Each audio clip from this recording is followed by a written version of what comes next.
ജറാനസ് കിച്ചണിലേക്ക് ഒരിക്കൽ കൂടി സ്വാഗതം. ഇന്ന് നമുക്ക് അവൽ പുട്ടുണ്ടാക്കാം. അവൽ പുട്ടാണ് പേരെങ്കിലും പുട്ടല്ല ഉണ്ടാക്കുന്നത്, ഒന്ന് റോസ്റ്റ് ചെയ്തെടുക്കുക ചെയ്യുന്നത്. ഇത് വളരെ സ്വാദിഷ്ടമായ ഒരു വിഭവമാണ്. നമുക്കിത് 4 മണിക്ക് സ്നാക്കായിട്ടോ അല്ലെങ്കിൽ രാവിലെ ബ്രേക്ക്ഫാസ്റ്റിനോ ഒക്കെ കഴിക്കാം. ശരിക്കും ഇത് ജന്മാഷ്ടമി സമയത്തൊക്കെ ഉണ്ടാക്കി പൂജാ റൂമിൽ വയ്ക്കാറുള്ള ഒരു വിഭവമാണ്. അപ്പോൾ ഇന്ന് നമുക്ക് അതുണ്ടാക്കാം. ഞാനിവിടെ ഒരു സാധാരണ കട്ടി കുറഞ്ഞ അവലാണ് എടുത്തിരിക്കുന്നത്. കട്ടി കൂടിയ അവലാണെങ്കിൽ അത് കുറച്ചുകൂടി ടേസ്റ്റി ആയിരിക്കും, കുറച്ച് ക്രിസ്പിനെസ് കിട്ടും അതിന്. ഇവിടെ ഞാൻ സാധാരണ കട്ടി കുറഞ്ഞ അവലാണ് എടുത്തിരിക്കുന്നത്. ഇത് ഇനി 100 ഗ്രാം അവലാണ് ഞാനിവിടെ എടുത്തിരിക്കുന്നത്. അപ്പോൾ ബാക്കി അടുത്ത ഇൻഗ്രീഡിയൻറ്റ് എന്താണെന്ന് നോക്കാം. അപ്പോൾ ഞാൻ അതിലേക്കായിട്ട് ഒരു 1/4 കപ്പ് ശർക്കര എടുത്തിട്ടുണ്ട്. ഏത് കളർ ശർക്കരയാണെങ്കിലും കുഴപ്പമില്ല.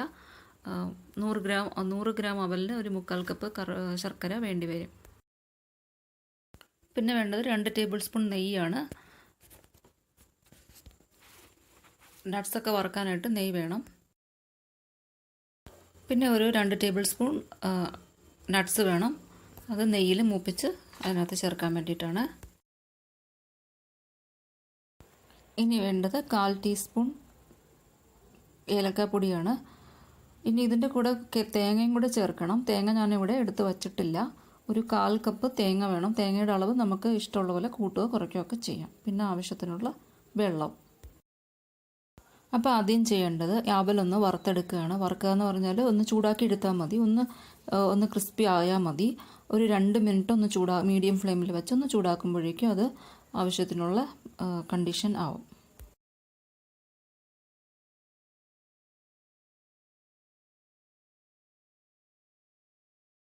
അപ്പോൾ ഇനി അടുത്ത സ്റ്റെപ്പ് എന്ന് പറയുന്നത് മിക്സിക്കകത്തിട്ടൊന്ന് പൊടിച്ചെടുക്കുക. അതായത് റവയുടെ ഒരു പരുവത്തിൽ ഒന്ന് പൊടിച്ചെടുക്കുക ചെയ്യുന്നത്.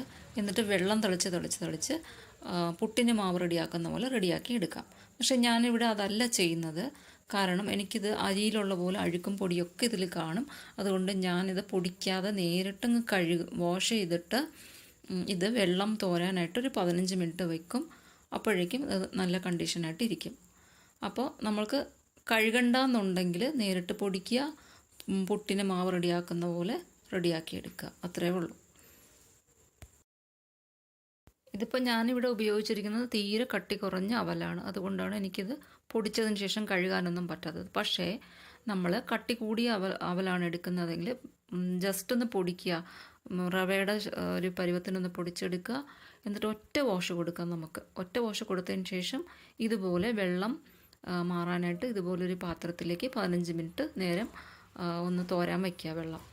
അപ്പോൾ ഇങ്ങനെ പുട്ടിന് മാവ് നനച്ചെടുക്കുന്ന പോലെ നനച്ചെടുക്കേണ്ട ആവശ്യമില്ല, കാരണം അത് നനഞ്ഞു കഴിഞ്ഞു. അതുകൊണ്ടാണ് അങ്ങനെ ചെയ്യുന്നത്.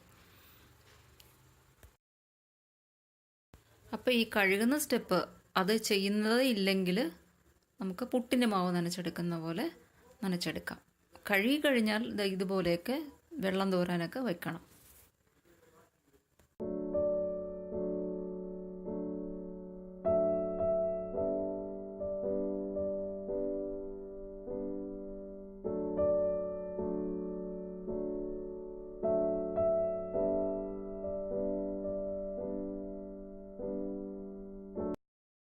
അപ്പോൾ ഇനി ശർക്കര ഒന്ന് ഉരുക്കിയെടുക്കണം. അതിനായിട്ട് ഞാനിവിടെ കുറച്ച് വെള്ളം ഒഴിച്ചിട്ട് ശർക്കര ഒന്ന് ചൂടാക്കുകയാണ് ചെയ്യുന്നത്. ചൂടാക്കുമ്പോൾ അത് പെട്ടെന്നൊന്ന് അലിഞ്ഞ് കിട്ടും. അതിന് വേണ്ടിയിട്ട് ചൂടാക്കുന്നത്. വെള്ളം ഒന്ന് ചൂടാകുമ്പോഴേക്കും അത് പെട്ടെന്നൊന്ന് അലിയും. അതിന് ശേഷം അതൊന്ന് അരിച്ചെടുത്തതിന് ശേഷം നമുക്കിതൊന്ന് തിളപ്പിച്ചെടുക്കണം. ആവശ്യത്തിനുള്ള കണ്ടീഷൻ ആകുമ്പോൾ, കൺസിസ്റ്റൻസി ആകുമ്പോൾ അതുവരെ ഒന്ന് ബോയിൽ ചെയ്തുകൊണ്ടേ ഇരിക്കണം.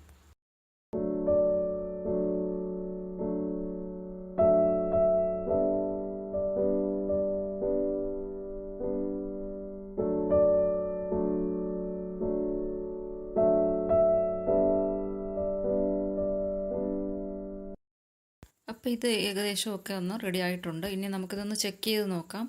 ഇത് വെള്ളത്തിൽ ഒരു 2 തുള്ളി വെള്ളത്തിലിട്ട് നോക്കുമ്പോൾ അറിയാം അത് നല്ല ബോൾസ് പോലെ താഴോട്ട് പോകുന്നുണ്ടെങ്കിൽ ആവശ്യത്തിനുള്ള തിക്നെസ് ആയി കഴിഞ്ഞു. അതല്ല വെള്ളത്തിൽ കലങ്ങി പോവുകയാണെങ്കിൽ കുറച്ചും കൂടി ഒന്ന് ബോയിൽ ചെയ്യണം.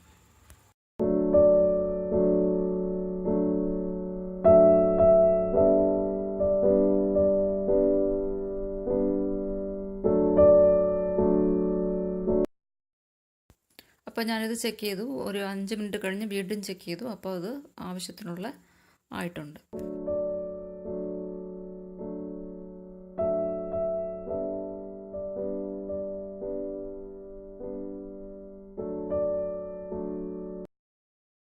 ഇനി ഇതിലേക്ക് നമ്മളത് കുതിർത്ത് വച്ചിരിക്കുന്ന അവല ഒന്ന് ഇട്ട് കൊടുക്കാം. നന്നായിട്ടൊന്ന് മിക്സ് ചെയ്യുക.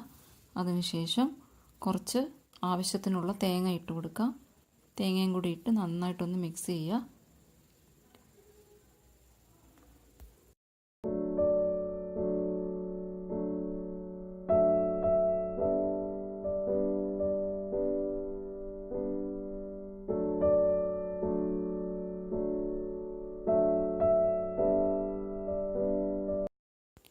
ഇനി ഒരു പാൻ വെച്ച് ചൂടാക്കി അതിൽ 2 ടേബിൾ സ്പൂൺ നെയ്യ് ഒഴിച്ചു കൊടുക്കാം.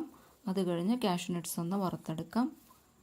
അതിൽ തന്നെ നമുക്ക് ഈ മിക്സ് ചെയ്ത് വെച്ചിരിക്കുന്ന അവൽ മിക്സ്ചർ അതിനകത്ത് ഇട്ട് കൊടുക്കാം. എന്നിട്ട് നന്നായിട്ടൊന്ന് ഡ്രൈ റോസ്റ്റ് ചെയ്തെടുക്കണം. അതിൻ്റെ കൂടെ തന്നെ 1/4 ടീസ്പൂൺ ഏലക്കാപ്പൊടിയും കൂടെ ചേർത്ത് കൊടുക്കാം. അപ്പോൾ ഈ വീഡിയോ എല്ലാവർക്കും ഇഷ്ടപ്പെട്ട് കാണുമെന്ന് വിചാരിക്കുന്നു. എല്ലാവരും ഇതൊന്ന് ഉണ്ടാക്കി നോക്കിയതിന് ശേഷം ഫീഡ്ബാക്ക് തരണം. പുതിയതായിട്ട് ജോയിൻ ചെയ്ത എല്ലാ ഫ്രണ്ട്സിനും എ ബിഗ് താങ്ക്സ്. എല്ലാവരും ഫ്രണ്ട്സിനും റിലേറ്റീവ്സിനും ഒക്കെ ഈ വീഡിയോസൊക്കെ ഒന്ന് ഷെയർ ചെയ്യുക, എന്നെ സപ്പോർട്ട് ചെയ്യുക. നമുക്കിനി അടുത്തൊരു വീഡിയോയിൽ കാണാം. So thank you. Bye bye.